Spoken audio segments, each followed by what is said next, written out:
I am so emotional that I had to figure out how not to have it overwhelm me.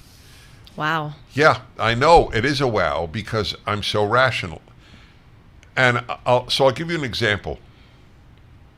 I watched The Diary of Anne Frank when I was 17 on television. And it choked me up beyond words.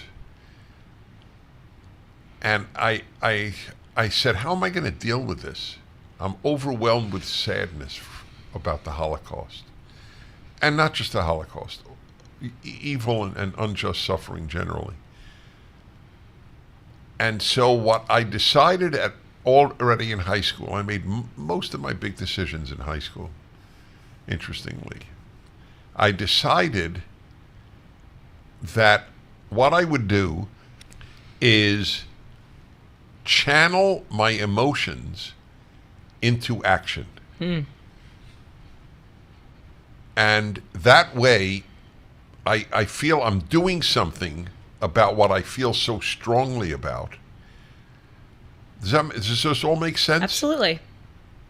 And so it was a very conscious decision to substitute reason for passion. The passions are still there, but I have channeled them, that's the best term, I guess, into fighting and into reason. So I just wanted to say that's I did fear, to a certain extent, I did fear that my emotions would get the better of me. I'll tell you what emotions. Sadness over human suffering. That's the emotion. I've come to see death a little differently, and it's because of my faith in God. When I was in Europe this summer, I was in Ireland for a little bit, and I met this beautiful girl, 23 years old, named Eleanor. She's a dressmaker. She's just stunning, so dignified and beautiful. And she told me that her mother died 2 weeks before I met her of cancer.